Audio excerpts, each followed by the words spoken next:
Kevin and Bean's Breakfast. Breakfast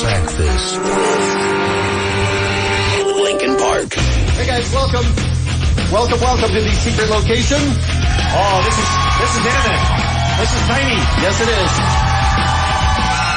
Ladies and gentlemen, Linkin Park.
Fantastic. Linkin Park guys, right here. Pretty cool, right? I don't know, guys. As popular as you are, I'm surprised you couldn't draw more people. To me, I mean, it's just like, wow, you think, you know? It's like 100 people in the Where do we sit? We sit over here, Lightning? Yeah. Is this you right? You guys can sit wherever you want. Well, good morning, guys. Great to see you again. We've been keeping in touch with you since Minutes to Midnight came out, but man, how crazy, what a juggernaut this album is. I mean, you worked on it a long time. You knew it was good. You expected it to be popular, but this is insane, right? It's weird. Right? Yeah, you know, I mean, I don't know if I can't really say that we expected it to do anything. We just try to do our best, you know, every time we go in the studio and write the best songs we can, and we just hope our fans will enjoy it as much as we do. And because we have the best fans in the world, I mean, they always support us with everything that we do, and they came out full force on this record. It was amazing. Is there some point in that year and a half or however long it took you to write and do the record where you started getting in your own head saying, I don't know what it's like to... I think it was different for every guy. I can speak for myself and saying that there were definitely points when because this record was so different for us, it just felt like I wondered if any of the fans, if we were going to lose people, if any of the fans were going to be along for the ride on this one. Because, for us, when we started Minutes to Midnight, I think some of the demos that we first started out with sounded like, stuff that you might hear on Hybrid Theory and Meteora. And to us, when we were writing those things, they just weren't quite as exciting as the stuff that we were writing that sounded different. So we ended up going with more of the stuff that sounded different. Did you guys put together the whole thing from front to end to have a theme or any kind of a through line, or was it just a lot of the best songs you could write? It's interesting because we wrote so many demos for the record. We wrote like 150 songs, basically. And you're just bragging now, Chester. Seriously. You know how many people can't write one song? You wrote 150 just because you had a year. It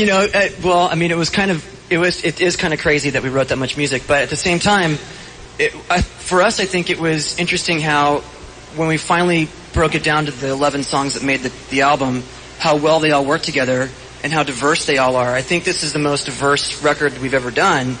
And it's kind of cool how even though each song, you can't listen to one song and say that's what the album represents, but you listen to the whole thing and it kind of grows on you and it all makes sense together. And it kind of just worked out that way. And there are a couple songs on this record that were really informed by things that you'd seen in the previous years. Things that are going on in the world politically, tsunami. Yeah, we started we had been in Southeast Asia when the tsunami, we'd been in Southeast Asia right before the tsunami hit. And then when it hit, Brad actually was the one that, he saw it on the news first and sent a message to all of us like, you got to see what just happened. It's insane. These places that we just went to are destroyed. And so we started an organization called Music for Relief. Music for Relief, after Katrina hit New Orleans, we Music for Relief, we did some things with that to try and help just bring some kind of hope to the people that were out there, still trying to put their lives back together. And things like that, the experience we had, some of us got to actually go down to the Ninth Ward in New Orleans and see what had gone on. Stuff like that definitely, influenced and informed the lyrics on the new record. There's a backlash with some artists when they start talking about what's going on in the world. Yeah. Not that it's not your right to express your feelings in your art, but did that ever occur to you as, maybe these aren't the things our fans want to hear us talking about? We really worked, I think, extra hard on the songs lyrically that kind of dealt with those things, because we don't want to come across as like we're preaching to you, telling anyone what to think or how to live their lives, and we definitely don't want to get involved in politics. We're not politicians, we're musicians, we're artists. Real quick on that note, I think that we really realized that on our trip to New Orleans, because Chester and I in particular, I know we had a couple conversations when we went down there, and we were dealing with politicians from that area, and we were just like, man, this is so far from our element, really did not feel the whole politics thing. How do we talk to these people? How do we get through? It was they had such an agenda. Yeah, there was definitely a planned out kind of dialogue that they wanted to have with us and get the answers that they needed to get support for their plan. And so for us it was if we're going to talk about these things, we need to make sure that we get our point across without crossing any of those lines that we don't want to have bands, preaching to us, So we spent a lot of times, it was a very delicate thing, and I think that, Mike did an exceptionally good job on Hands Held High, and, that song in particular, I think, moves a lot of people, and I hear more feedback about that song, about how it kind of really brings people out in an emotional way, which is exactly the way that we wanted to touch people. It was an emotional way so that they can feel it rather than kind of react to it. Right. And The Little Things Give You Away is a great song. Thank you. Great song. Yeah, that's directly, that directly references our experience in New Orleans. Brad, did you have something you want to jump in with? I just wanted to say you guys look very handsome today. Thank you. That's very kind of you. I'm actually surprised that you guys are on the radio, because We're such good-looking guys. In person. Yeah. It's kind of a waste, right? People are missing the whole experience. But I'm getting it, so I feel really, really good about it. Well, that's an excellent point. Folks, if you're just tuning in, a couple of hundred KROQ listeners behind us, it's Breakfast with Linkin Park happening this morning in KROQ. Yes, it is. This is the one. I mean, really, it's you guys and the Yin Yang Twins. Those are the two we've been waiting for, so I'm glad we got this one under our belt. We're going to take a break. The guys are going to play some more. We'll get to the audience questions when we come back. Right after this on the world famous KROQ. Kevin and Bean. Broadcasting from a secret location for breakfast with Linkin Park. KROQ. All right, it's Breakfast with Linkin Park. Come on, people. They're right here. We're going to play some more music for us in a second. We also have some questions from the audience.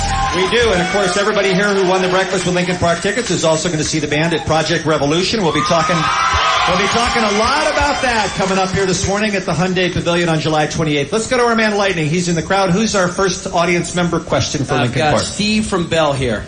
Yeah, what's up, fellas? Hi, Steve. Hey, what's up, man? How was it like working with Rick Rubin? Rick is... You've seen Rick, right? You guys know what Rick looks like? A heavier Brad.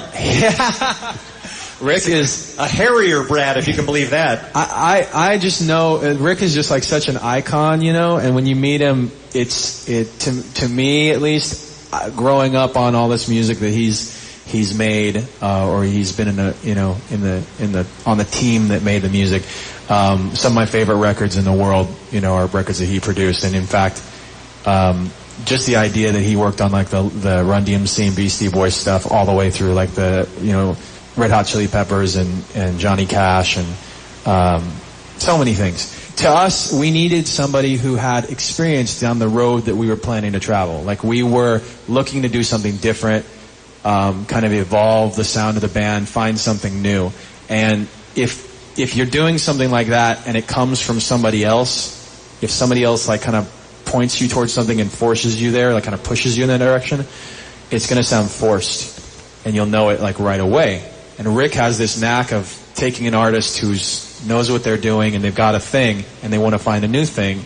He can show them a number of roads, help them along their way, and ask them questions to figure out within themselves what the answers are. So in essence, he's leading you to the goal, to the final album without telling you how to get there. Tell us about the studios that you recorded this in. It is Laurel Canyon House, right?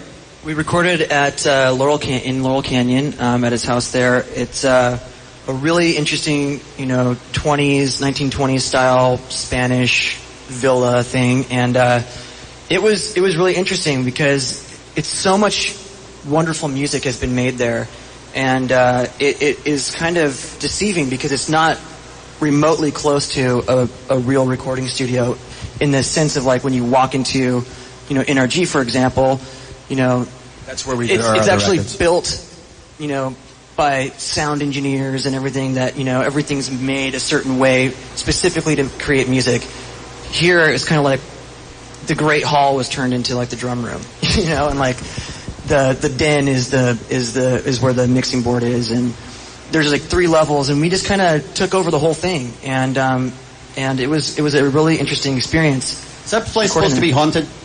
That house? They do. People say that. Right? People do say that. Did you guys see anything? I think that people mistake hauntings with, old electric wires and like creaky a windows. non-believer right here. Yeah, he's a non-believer. I mean, but it does have a very interesting aura. He only says that because they didn't follow him home. I got it. Hey, let me ask you one more Rick Rubin PS question before we go back to the audience. Sure. I think he produced songs on 4 out of the 5 best album nominees at the Grammys this year. Everybody in town wants to work with him. How do you get him to work on your record? Do you have to get on a waiting list, or is there a lottery? I mean, how does it work? That is actually, that is a good question because it is kind of a reality. Rick is, the demand for Rick, when we first spoke to him, we felt was very high.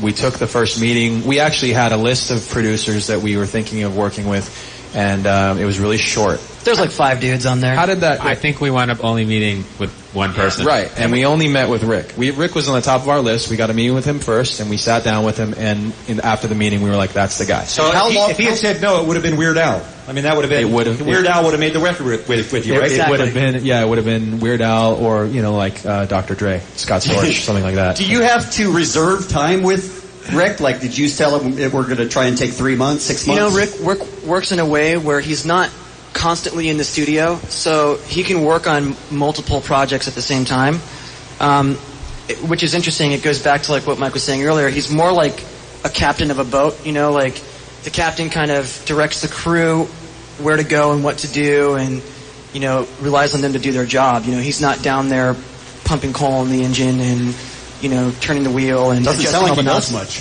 But well, it's I could do that. It's a very interesting talent because I don't think you know, Rick obviously has achieved what he's achieved because he has a specific talent, and that talent is something that you can't really. It's almost like writing a song. You know, people look at what we do and they might watch us in the studio and go, "This is crazy. These guys don't even work."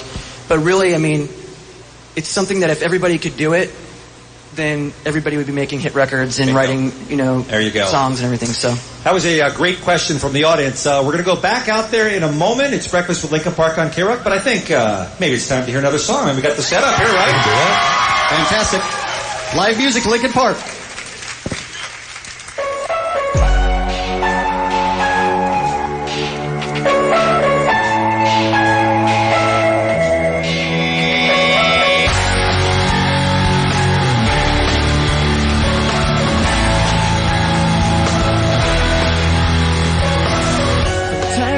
What you want me to be, feeling so faithless, lost under the surface. I don't know what you're expecting of me, under the pressure of walking in your shoes. Every step that I take is another mistake to you.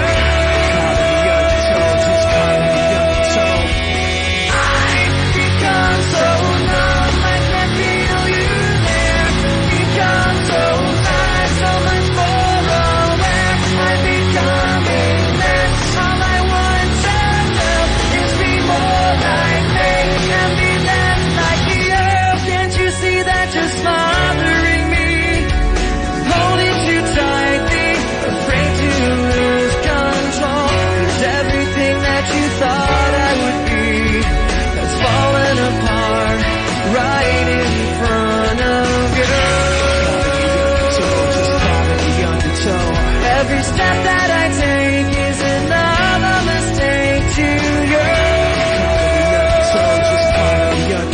And every second I waste is more than I can take.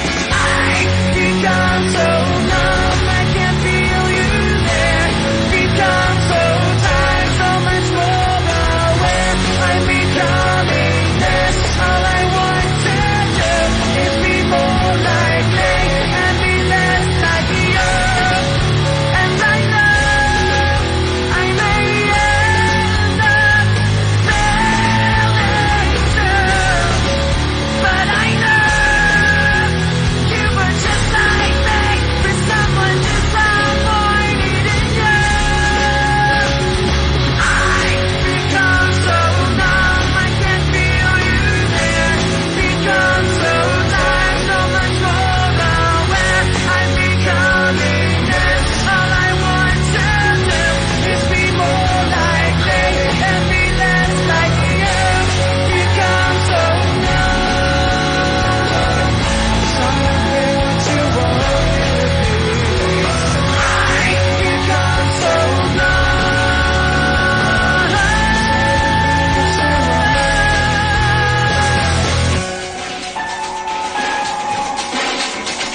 That's the real deal right there.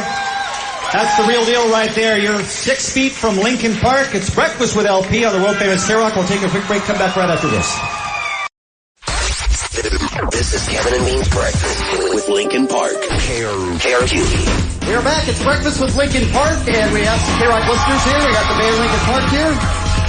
Guys, this is the actual Project Revolution stage. Is that what we're looking at right now?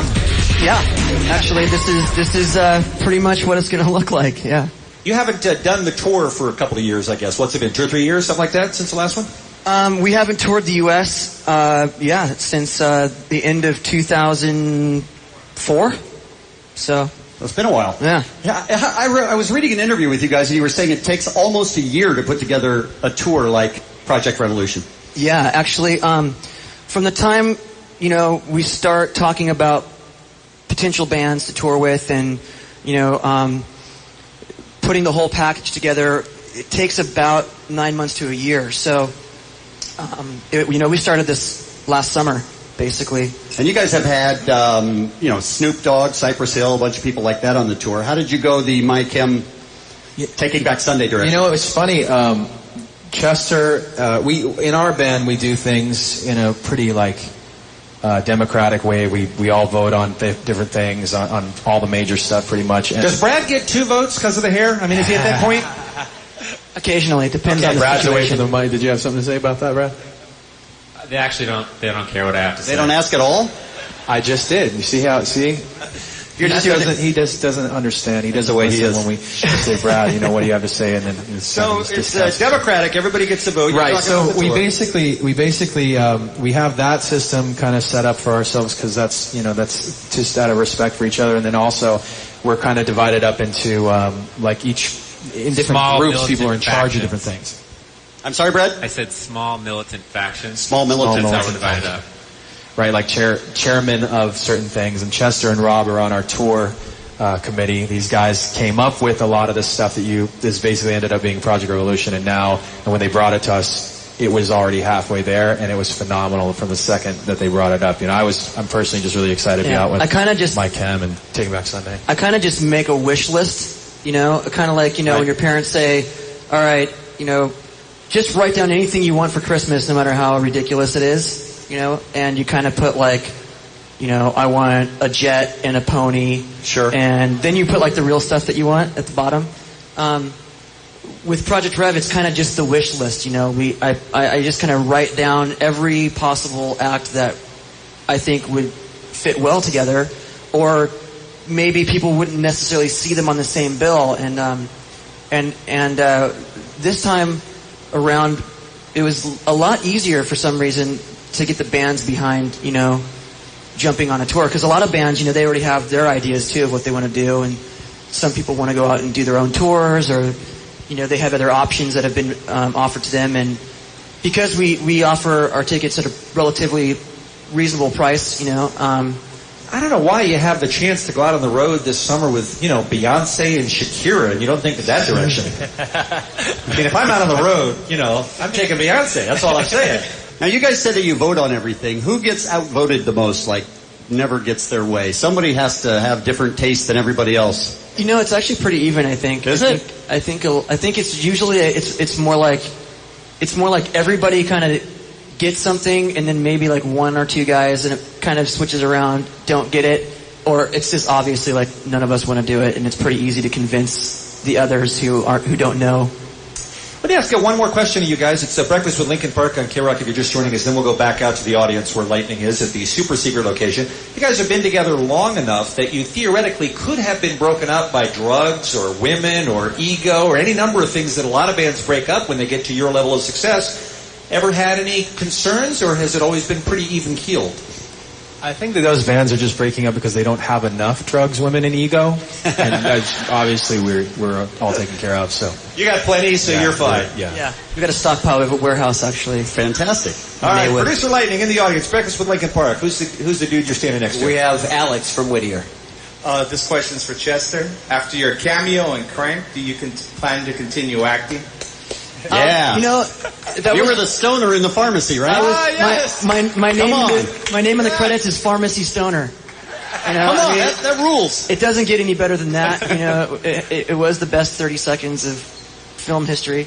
It was really cool because it was interesting. They were actually filming in a building I used to live in downtown Long Beach, and I used to do a lot of theater acting when I was younger, and it kind of just came across, I don't even know how it really happened, but somehow the directors ran into somebody that I knew, and they asked if I would be interested in doing a part. And so I said, yeah, I might as well. I've kind of done a little bit of acting before. And it was a lot of fun, and it kind of sparked something in me that I haven't done for a long time, and I enjoy doing other things that are creative, so I am definitely open to doing stuff, you know. Are you afraid that you're going to get typecast as the pharmacy stoner? You know what, it might get that way, but, you know, Jared Leto is an incredibly talented person, and I think he's a great example of how you can be successful in two different genres and do it well, and so, you know, he's become a good friend of mine too, so I think if I'm going to do that, I'm going to kind of maybe ask him some advice on how to go about that. There's actually a sequel to Crank. Are you going to be in the sequel? I had no idea. What is it, Cranks? Get crankier? Crank harder? Crankier. Yeah. All right, good question, Alex. Thank you very much. Let's do one more before the break. Breakfast with Linkin Park on KROQ. Who do you have, Light? We've got Jose from Torrance. I'd just like to ask, what is your favorite song to play? I think we probably all have different answers. I think right now, Bleed It Out, maybe. That's one of the my most favorites fun. right now. It's actually a really short song.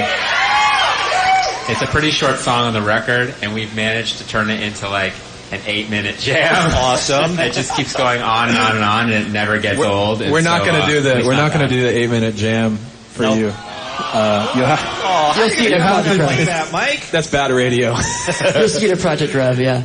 Yeah, come to Project Rev, you'll see 8 minutes. All right. Yeah. Hey, one question before the break. Who has already uploaded one of these performance videos from today up onto YouTube? Who already has it on the internet? Something that we've seen on this station. 1, 2, we got a few. Fantastic. All right, so get your cell phone cameras ready because it's time for another song from Linkin Park, folks. Breakfast with Linkin Park on KROQ.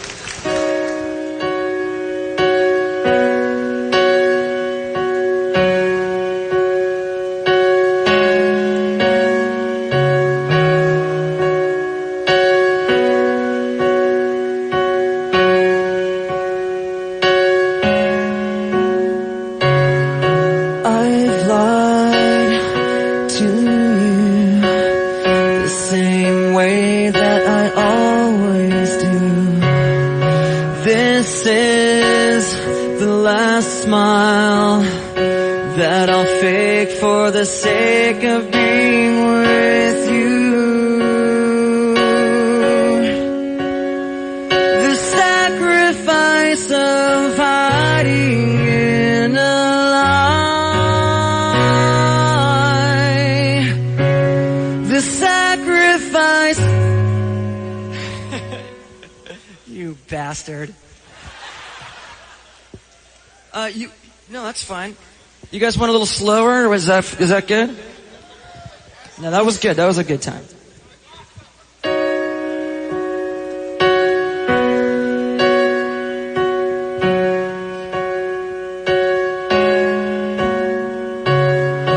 I've lied to you the same way that I always do. This is the last smile that I'll fake for the sake of being with you. The sacrifice of hiding in a lie. The sacrifice is never knowing why I never walked away. Myself this way. Now I see you're testing me, pushes me away.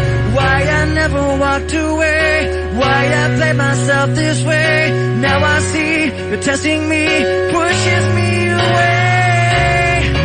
I've tried like you to do everything you wanted to. This is take the blame for the sake of being with you. The sacrifice is hiding in a lie. The sacrifice is never knowing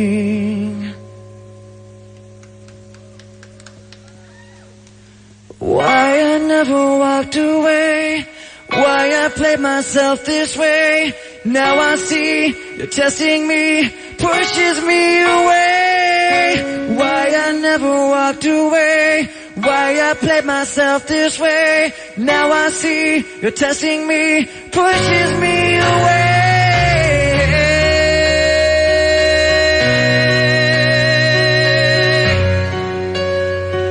Pushes me away.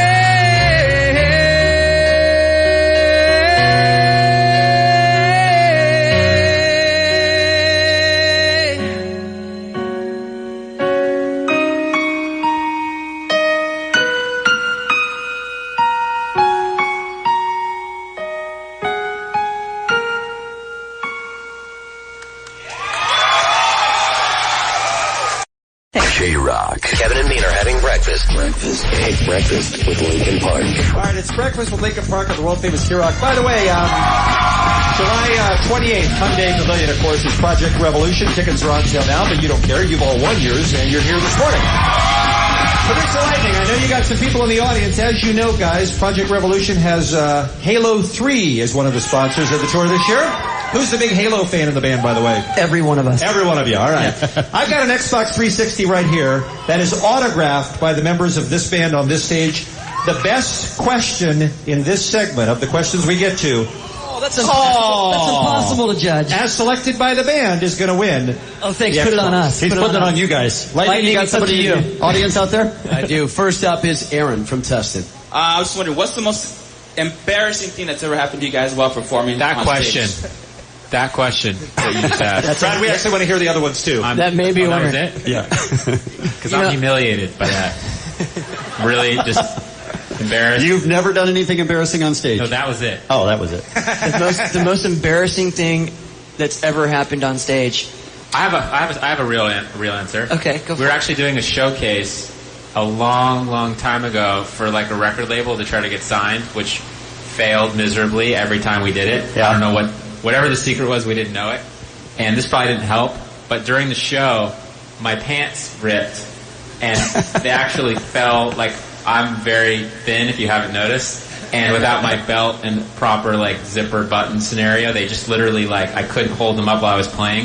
So I just took them off. Yes. That's right. In the middle of the showcase, you know, like our Maybe that's your problem with getting signed. Not even why, but our professional livelihood was at stake, so I literally just took my pants off and I played the rest of the set in my underwear. Yes. That was... You do what you have to do, right? That was more heroic than embarrassing. Yes, it was. A good story. You misunderstood the question. The punchline of that, though, Brad, is weren't they your red heart boxers? I think that's the case. It was amazing. Is it disturbing that I remember that? I think this is now the most embarrassing. Okay. Well, I mean, what better time to come out, you guys, than right here on the radio? You know what I mean? All right, so that's question number one. Keep that in mind. That's question number one. Here's question number two for this segment again. Xbox, autographed by the band, thanks to Halo 3. Next up is Edwin from Carson. Is Mike Shinoda going to continue making Fort Minor albums? Why don't you ask him? Well, that's just you definitely win, first of all.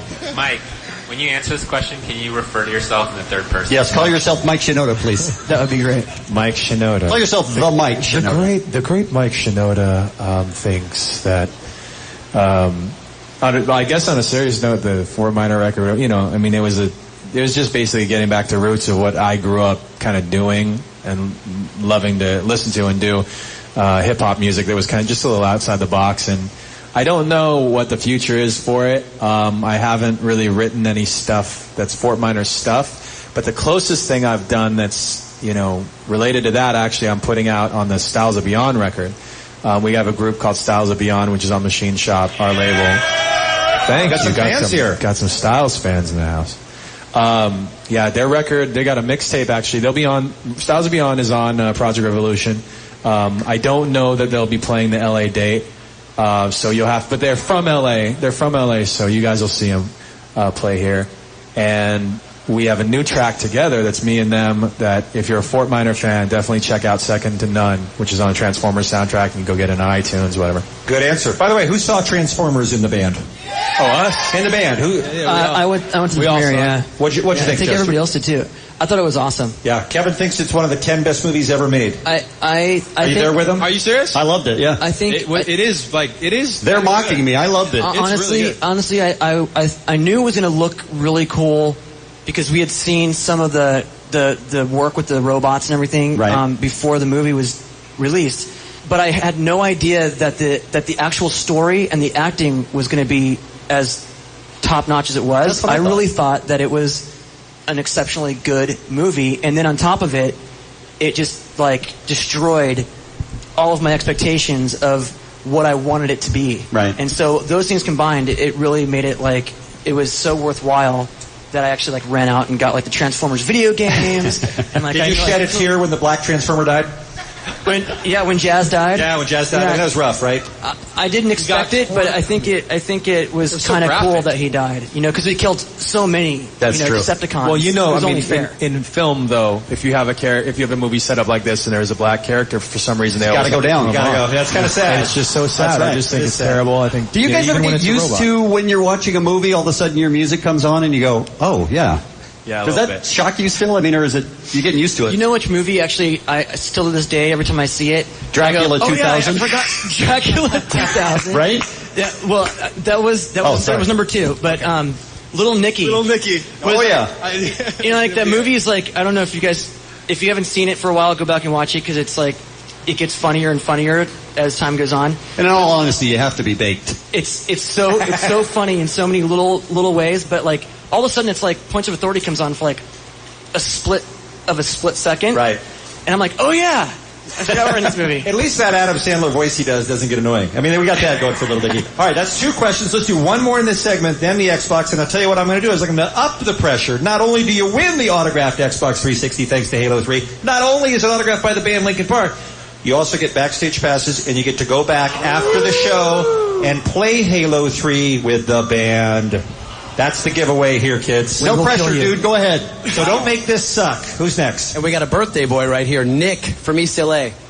Hey guys, if you weren't musicians today, what would you be doing? I know that Chester used to work at Burger King, right? I used to work at Burger King. I was like, you know, Somebody worked at a bowling alley. Which one of you guys worked Chester at? also worked at a coffee house. I'm a barista. I'm an official barista. Yeah, I worked at the bowling alley. I've dug trenches. I worked at Corbin Bowl. Oh, you did? Corbin Bowl? No kidding. I scanned maps. You scanned maps? Talk about a boring job. You have some bad jobs, dude. Yeah. Mike, did you ever do anything? You were in art school. I did graphic design. I did. Yeah. I did actually.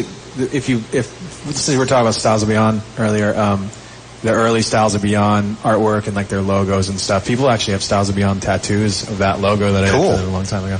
That's too cool. T-shirt. That's not. Mike also paid. I'm not saying it's you not also cool. paid I art. know it's That's not cool. fair. Brad, you just grow hair? Yeah, pretty much. What did you do? You had to have a bad job. We were actually at the Roxy last night because we did a Battle of the Bands for Project Revolution, which was really cool. Right. And I'm always so excited when I go back to the Roxy because I actually used to work there. Really? So, and people always laugh for some reason when I tell them what my job was. You're a bouncer? I was the bouncer. Sorry, what did you do there? That was really my job. Oh, you weren't a bouncer. I was kidding. That was my job. I was. You were a Mike bouncer. G. Yes. Mike G. Well, isn't Mike G and Greco? For On the Rocks. I would stand in front of the big silver door and with a clipboard, and I would. I just thought, what's the least thing he would probably have done? I'd say bouncer. I don't know why everyone finds that so funny. Well, you're not exactly built like a bouncer. Right. That's all. And Phoenix, how about you? What bad job have you done? What would you be doing if you weren't in this band? I was an audio preservation historian for a couple of years. The hell does that mean? All through college, I would take open reel cassettes of interviews. The story's really exciting. Get ready. It's we're going to come back to you for the underwear story in just a minute. It's open reel, so you might not even know what it looks like, but it's basically tape that's on almost like the ancient recording systems, and they'd be these old interviews, and I'd transfer them from one open reel to another. You know, some of these things were like 30, 40 years old, to preserve these interviews on tape. Were any of the interviews interesting to you? No, they were about science. So you're grateful to the band for taking you away from that life. And because it's preservation work, you couldn't do it in a high-speed dupe. It had to be as high quality as you could. So I would press play on one machine and record and play on the other, and then I'd sit there for 45 minutes until it would be ready to switch the tapes. Wow. Yep. That's worse than Corbin Bowl. It's worse than Burger King. I didn't even have to do that job, and I want to take my life. Just he's hearing about it. What he's not telling you is it was actually like the highest paid UCLA campus job anyone could get. So is that right? Yeah, it was nice. Living the he made $100,000 a year. That's pretty good. All right, which one of the 3 questions you guys like the best? What do you guys think? We got the embarrassing. What about Joe? Things? They want to find out about Joe. Oh yeah, I'm sorry, Mr. Hahn. We forgot. What about your jobs? I used to do parking at Dodger Stadium. Actually, that was a good job. Would you have hung on to that job if the band didn't come along? Would you still be there? No, I'd be a world champion mixed martial artist. Well, good luck with that. All right, then. All right, guys, we need a consensus here. Who gets the Xbox from Halo 3? Who gets to come backstage? Who gets to play the game with the band? Can we do a quick... Most embarrassing moments, we got the Fort Minor question, and then we got the what would you be doing if you weren't in the band? You guys get to choose. I like the last one. The last one? I think he was stacking the deck a little bit with the birthday boy. I like it is his birthday. My board said 3. I'm gonna vote. I vote for 3. I vote for 3 too. There it is. Number 3, right here. Birthday boy gets the Xbox 360. Nick, right here. Have you seen? I had to look inside the Xbox, inside the box, because the faceplate of the actual Xbox is a limited edition Project Revolution faceplate. Oh, very cool. Small number. I don't know how many, but they made like 500. You can't read one of their signatures, though. I hope that's okay. That's no. That's fine. That's all right. It doesn't matter. The guy who buys this on eBay won't be able to read them either, so that's fine. Hey, congratulations, birthday boy. Before we get one more song, tell us about Leave Out All the Rest. Tell us about that song. Leave Out All the Rest, actually, musically and lyrically, I think it was one of the songs that didn't quite come together right away. It actually went through a lot of different transformations. Typically, a lot of our songs, I think we figured out some ridiculous number. Like if we took every track, for every idea that we had done for every song, we would have like 20,000 tracks or something like that.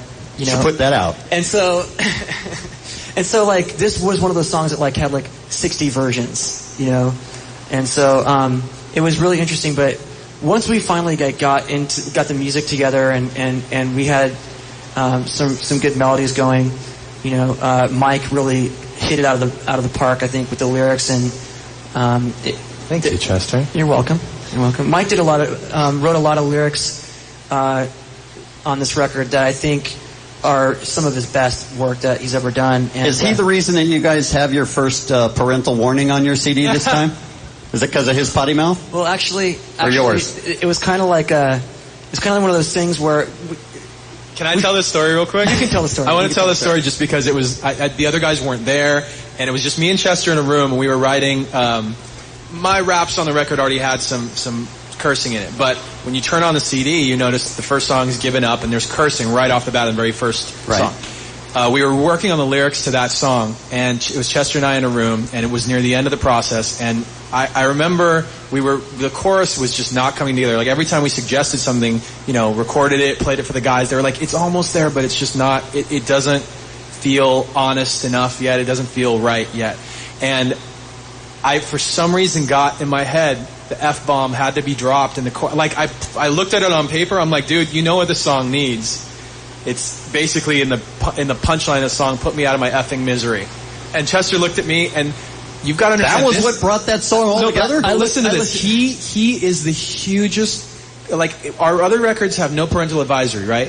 He's the foulest mouth. Mind you, as we're talking, our production manager is talking in my ears. Yeah. No one else can hear. He's going, remember to watch your language, keep it clean. Self-censor, keep it clean.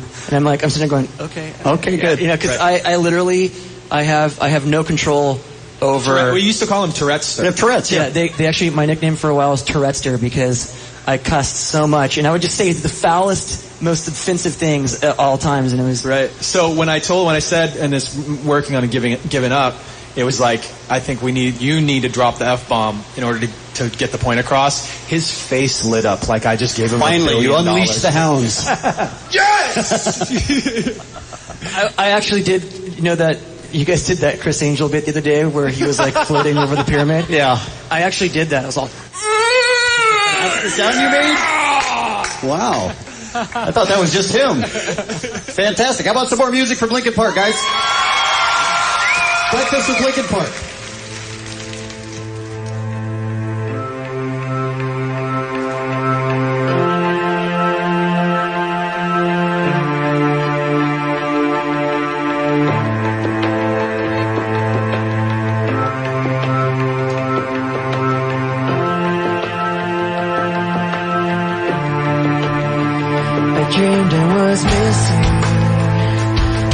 so scared that no one would listen, 'cause no one else can.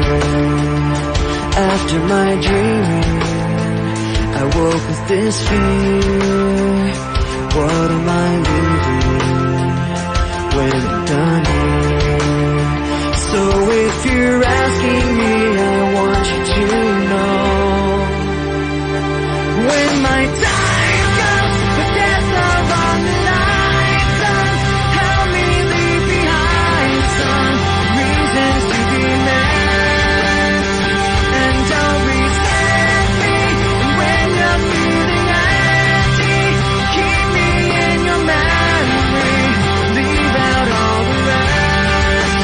Leave out all the rest. Don't be afraid of taking my beatings. I've shed what I made. I'm strong on the surface, not all the way through. I've never been perfect, but neither have you. So if you're asking me, I want you to know, when my time comes, with death love on the line, son, help me leave behind some reasons to be met.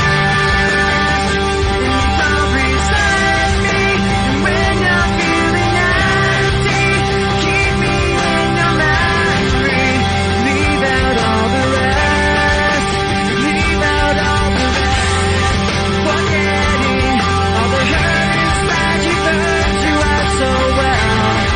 Pretending someone else can come and save me from myself. I can't be who you are. When my time comes, forget the wrong line, son, help me leave behind some reasons to be met.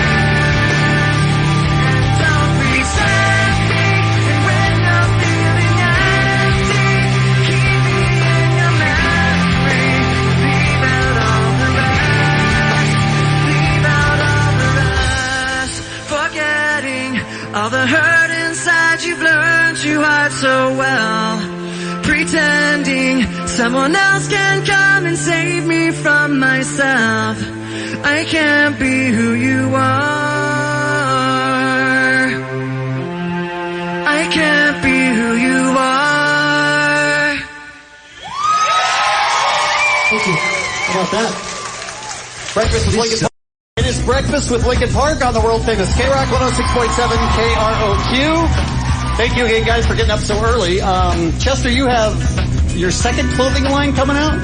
Is that right? Yeah, actually, well, I have a partner, a good friend of mine. I used to be in a band called Grey Days with. We own a chain of tattoo studios called Club Tattoo, and we carry the Club Tattoo clothing in our stores, and you know, we're hoping to get those out to other people, because there's a lot of people who want that stuff. Right. But we want to kind of elevate it a little bit, and we wanted to come up with a premium line. So we created this line called V-Cell, and we'll be launching it in Vegas in August at Project. You know, hopefully it does really well. I'm pretty stoked about the designs. I know I've showed the guys some stuff, and I think, yeah, I thought it was the best stuff I've ever seen. Like that, you know, Chester's been involved with a few different things, and it's probably my favorite stuff that he's done. So, is it true that you spend more time getting dressed than your wife? Yes. You have the biggest closet. Right. Takes you an hour to get ready to go out. Yeah.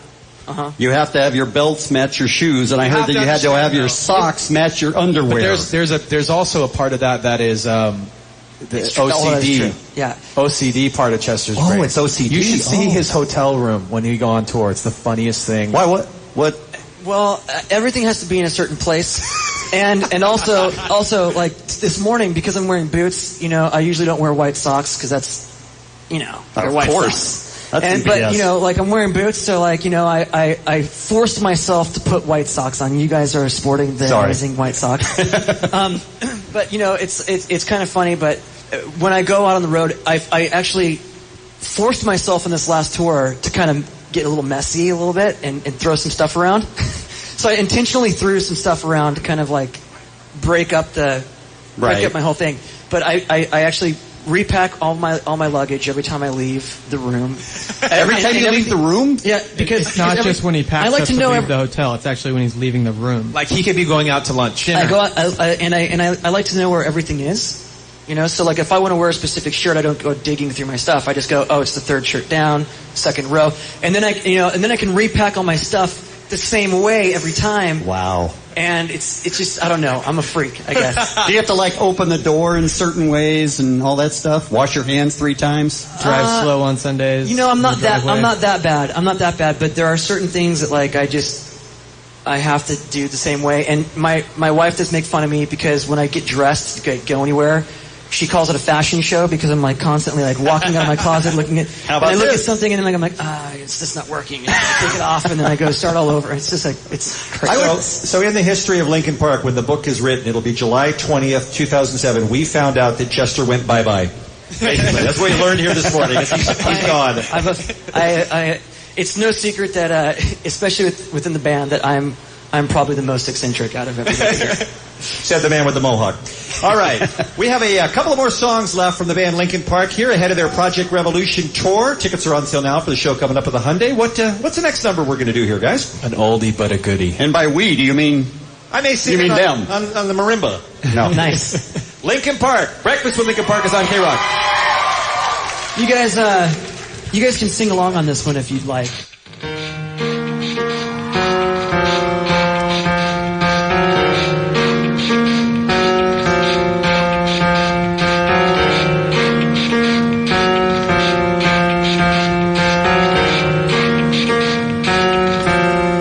Starts with one thing, I don't know why. Doesn't even matter how hard you try. Keep that in mind. I designed this rhyme to explain it through time. All I know, time is a valuable thing. Watch it fly by as the pendulum swings. Watch it count down to the end of the day. The clock takes life away and it's so unreal. Didn't look out below. Watch the time go right out the window. Trying to hold on and didn't even know I wasted it all just watching you go. I kept everything inside and even though I tried, it all fell apart. What it meant to me will eventually be a memory of a time when I tried so hard and got so far. But in the end, it doesn't even matter. I had to fall to lose it all. But in the end, it doesn't even matter. One thing, I don't know why. Doesn't even matter how hard you try. Keep that in mind. I designed this rhyme to remind myself how I tried so hard. Despite of the way you were mocking me, acting like I was part of your property. Remembering all the times you fought with me, I'm surprised that it got so. Things aren't the way they were before. You wouldn't even recognize me anymore. Not that you knew me back then, but it all comes back to me in the end. Kept everything inside and even though I tried, it all fell apart. What it meant to be will eventually be a memory of a time when I tried so hard and got so far. But in the end, it doesn't even matter. I had to fall to lose it all. But in the end, it doesn't even matter. You might trust in you to shine as far as something can go. For all that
Park. Breakfast on KROQ. We'll be back with one more song right after this. KROQ. Kevin, Bean, Linkin Park. Breakfast with Linkin Park. KROQ. Super secret location this morning on the world famous KROQ. It's the latest breakfast show with Kevin and Bean. And we've been waiting for this one for a real long time. One of the biggest and the best rock bands in the world, Linkin Park, has given up their time here this morning. This has been a lot of fun. You know, one of the cool things about doing these breakfasts, guys, and we've been doing them for a long time, is, you know, it's fun for us, obviously, to see you up close and personal, but we love giving the listeners the opportunity to ask you questions personally. And you all have always been so involved with your listeners. I mean, you spend a lot of time on the websites and the fan clubs and the MySpace and everything like that. It seems like you're all committed to that.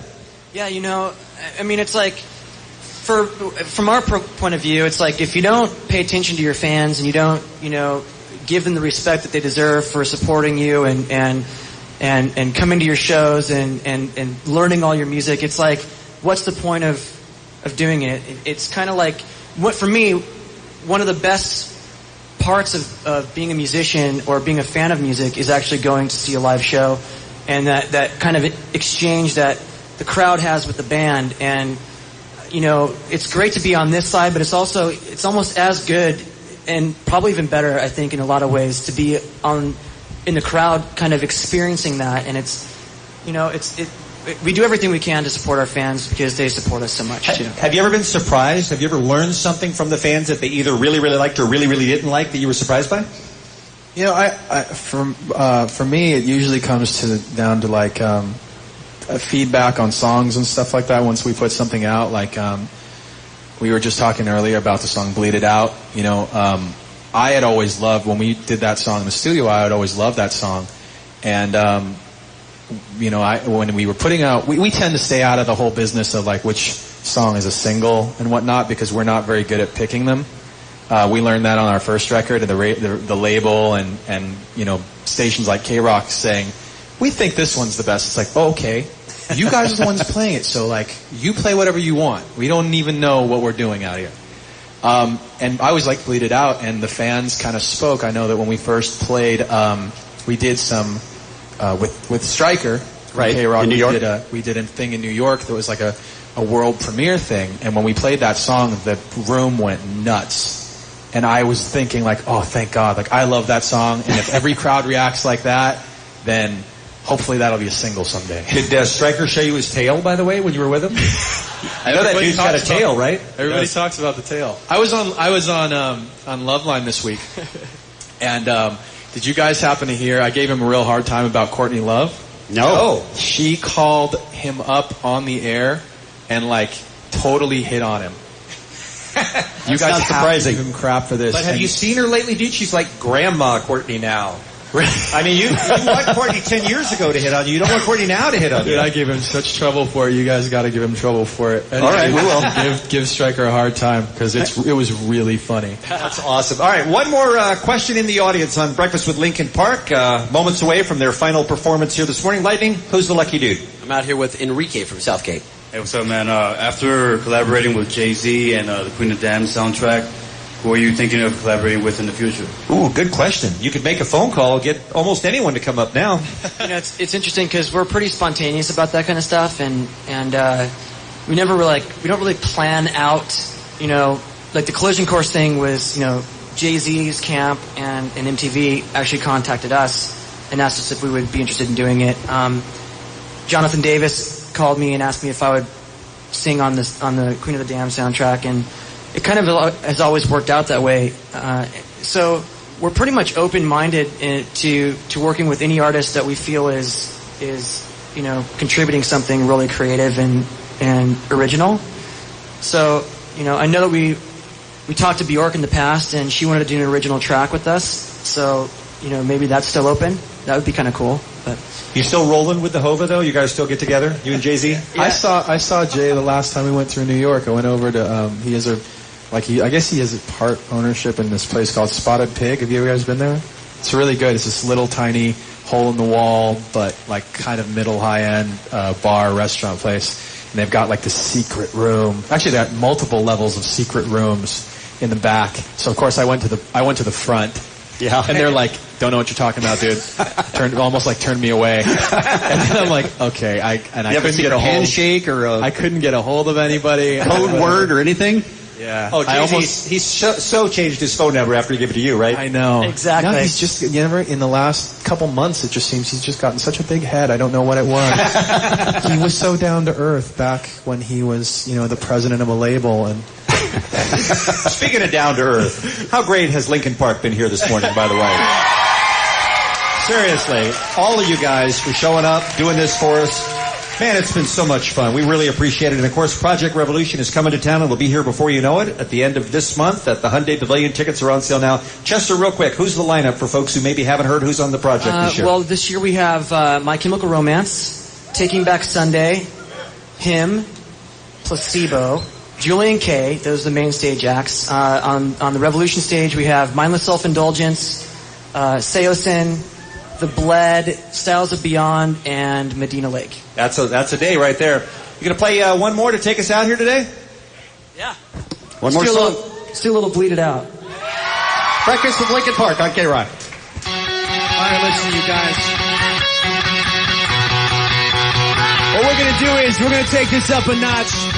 We've given you guys an easy one so far, but you got to work for this one, okay? So let me see 2 hands up like this. Even you guys in the back, everybody, 2 hands up. Okay, you apparently don't know where you're at right now. You're at a Linkin Park show. Hands up. There we go. Put them together like this. Come on. Woo! That's what I like to see. Goes like this. Yeah, here we go for the 100th time. Hand grenade pins in every line. Throw them up and let something shine. Going out of my mind. Filthy mouth, no excuse. Find a new place to hang this noose. Spring me up from atop these roofs. Not a tight so I won't get loose. Truth is you can stop and stare. Let myself out, no one cares. Dug the trench out, lay down there with a shovel up out of reach somewhere. Yeah, someone pour it in. Make it a dirt dance floor again. Say your prayers and stop it out when they bring that chorus in. I bleed it out, digging deeper just to throw it away. I bleed it out, digging deeper just to throw it away. I bleed it out, digging deeper just to throw it away. Just to throw it away. Just to throw it away. I bleed it out, go, stop the show. Sloppy words and a sloppy flow. Shotgun opera, lock and load. Cock it back and then watch it go. Mama help me, I've been cursed. Death is rolling in every verse. Candy paint on his brand new hearse. Can't contain him, he knows he works. This hurts, I won't lie. Doesn't matter how hard I try. Afterwards don't mean a thing, and I know that I won't be satisfied. So why try ignoring him? Make it a dirt dance floor again. Say your prayers and stop it out when they bring that chorus in.